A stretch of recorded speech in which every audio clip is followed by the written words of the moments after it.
ہم بتائیں، گھر والے ماحول سکھائیں تو بچوں میں کیا جذبہ پیدا ہوتا ہے سنیے۔ یہی غزہ جو فلسطین میں ہے، یہاں ایک بچی ہے جو ملبے کے ڈھیر پہ بیٹھی ہے، ایک نوجوان ہے جو ویڈیو بناتے ہوئے اس بچی کے پاس آیا اور کہنے لگا بیٹی ہم کیوں بیٹھی ہو؟ کہا بھائی ہمارا یہ جو پیچھے آپ ملبہ دیکھ رہے ہیں کہ ہاں، کہا اس میں میرا گھر تھا، میری امی بھی تھے، میرے ابو بھی تھے، میری امی تھی، ابو تھے، بھائی تھے، بہن تھے، سب شہید ہو گئے، بس میں ایک اکیلی اور یہ میری ننھی بہن جو میری گود میں ہے 2-2.5 برس کی یہ رہ گئی ہے۔ کہا بیٹی ٹھیک ہے شہید ہو گئے، گھر بھی ٹوٹ گیا تو خیموں میں چلو،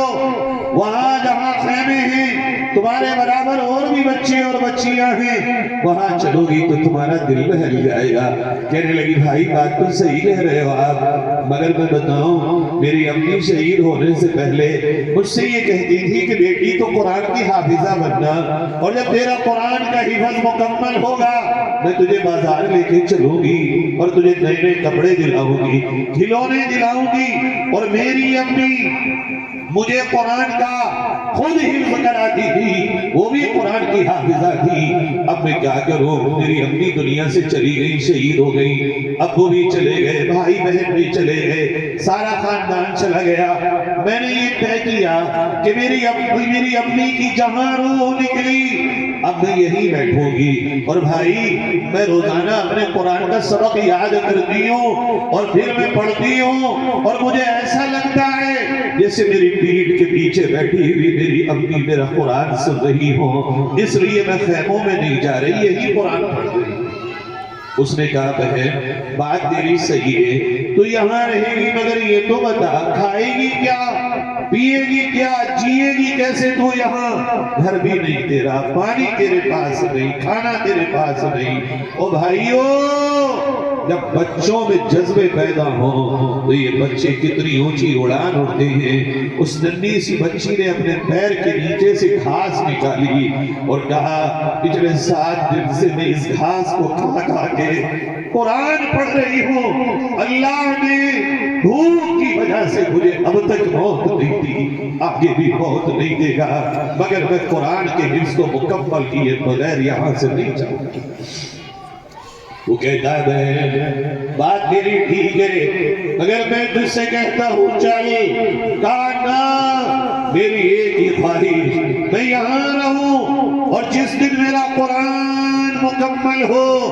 اسی دن اللہ مجھے شہادت دے دے تاکہ میں امی کے پاس پہنچوں اور میں کہوں کہ میں آپ کی ارادے کو اور تمنا کو پورا کر کے آئی ہوں۔ اور پھر وہ جو یہ کہتی ہے اگلی بار کہ بھائی آپ ویڈیو بنا رہے ہیں، کہاں کہ اس ویڈیو کو ہر مسلمان تک پہنچانا، میں ننھی سی چڑیا ہوں، میں معصوم سی کلی ہوں، میرے امی ابو، میرے بھائی بہن، میرا گھر بار سب کچھ ختم ہو گیا مگر میں نے قرآن کو نہیں چھوڑا ہے اور اللہ سے شکوہ نہیں کیا ہے، مگر قیامت ہوگی، عدالت خدا بندی ہوگی اور میں اللہ کے عرش کے سامنے آؤں گی اور کہوں گی اللہ ہم نے سب کچھ کھو کر بھی تیرے قرآن سے ناتا نہ توڑا، تجھ سے شکایت نہ کی، اللہ تجھ سے شکوہ نہ کیا، مگر اے اللہ جنہیں ہمارے بہتے خون نے بھی نہ جگایا، جن کے ماں باپ تھے پھر بھی وہ تیرے دین پر نہ آئے، اللہ جن کے گھروں کے سائے تھے پھر بھی انہوں نے تیرے قرآن کو چھوڑا، اللہ آج انہیں تم پکڑ، میں اللہ سے ساری دنیا کے ان مسلمانوں کی شکایت کروں گی۔ پیارو اگر وہ بچی میرے اور آپ کے دامن کو بروز محشر پکڑ لے گی بڑا مشکل ہوگا چھوڑانا۔ دیکھو دور ایک ہی ہے، اللہ کا شکر ادا کرو، پڑھانے کو مدرسے ہیں، اسکول ہیں، پیار کرنے کو ماں باپ، محبت کرنے کو بھائی بہن ہیں، سب کچھ ہے آج، شکوے مت کرو، محنت کرو، مال کی قربانی دو، اپنے وقت کو لگاؤ اور اپنے بچوں کو بناؤ، اللہ پاسے کو یوں پلٹ سکتا ہے، ہر چیز اس کے حکم کی محتاج ہے۔ آئیے ارادہ کریں